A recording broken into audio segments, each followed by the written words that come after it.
m'appelle Gabrielle Lerch, je suis artiste plasticienne et je vis et je travaille à Bruxelles. Dans ma pratique, j'explore énormément les univers aquatiques et je travaille essentiellement la sculpture, la vidéo et des matériaux comme le bois ou la céramique.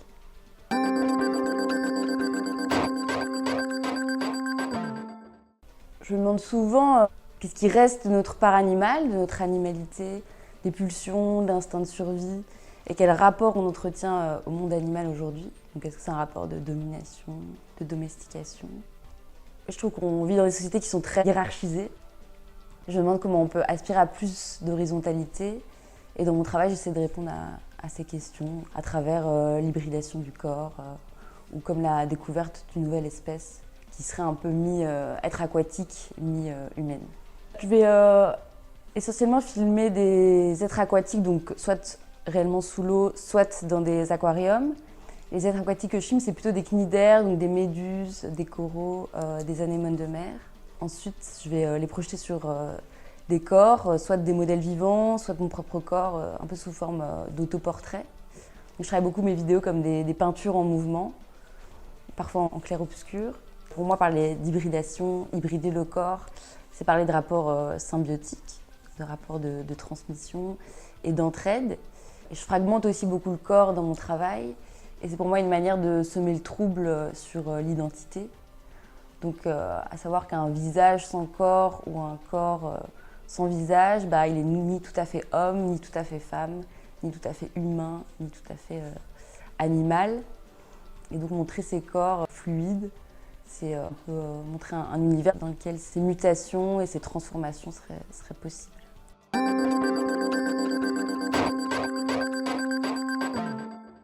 Les univers aquatiques, ils me fascinent parce que pour moi, c'est une sorte de nouvelle inconnue qui est sur Terre et qu'on n'a pas trop encore exploré.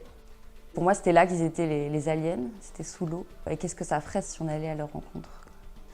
Ils ont fort marqué l'inconscient collectif à travers des mythes et des légendes. Par exemple, je pense aux sirènes, aux tritons, à Atlantide, toutes les légendes de poulpes géants. Et par exemple, au tableau de Hokusai, le rêve de la femme du pêcheur, on voit donc une femme qui a des rapports sexuels avec un poulpe. Et oui, je trouve que dans les formes que je vais filmer, donc qui sont essentiellement méduses, coraux, anémones de mer, je trouve qu'ils s'en dégagent une certaine sensualité, une certaine douceur. Mais il faut savoir que les cnidaires, c'est des êtres qui sont urticants. Et du coup, il y a aussi une forme de violence dans cette douceur.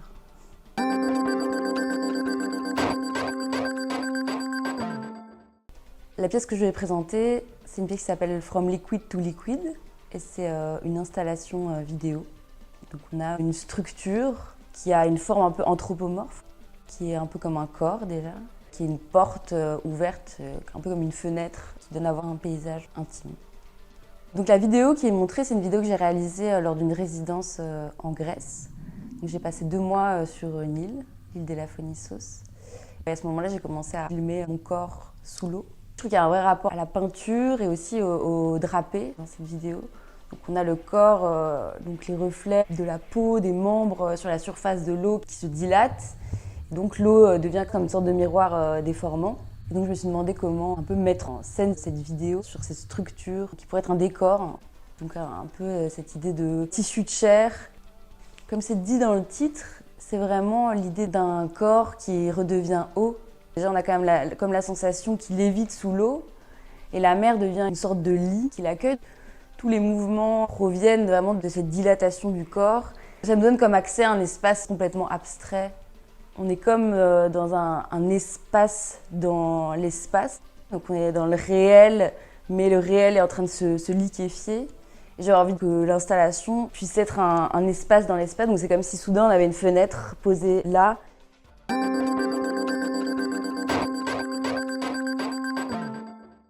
Ça fait 3 ans que je fais de la céramique. C'est un besoin assez fort d'un retour à la matière, d'un travail qui est plus lent par rapport à l'image vidéo qui est assez fugitive. Je réfléchis encore à comment faire dialoguer ces 2 matériaux, ces 2 médiums, dans mes projets à venir. Je travaille sur un autre projet qui questionne plus le corps à l'ère des nouvelles technologies, qui est un projet qui s'appelle Tétard. En fait, j'ai déjà travaillé sur des costumes de sirènes qui se gonflent et qui se dégonflent, donc avec des respirations artificielles.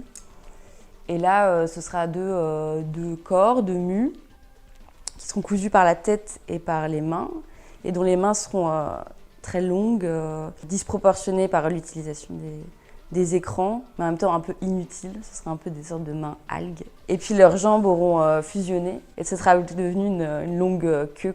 Et oui, c'est un peu les êtres humains du futur, dont le corps est dématérialisé et qui vivent dans le métavers.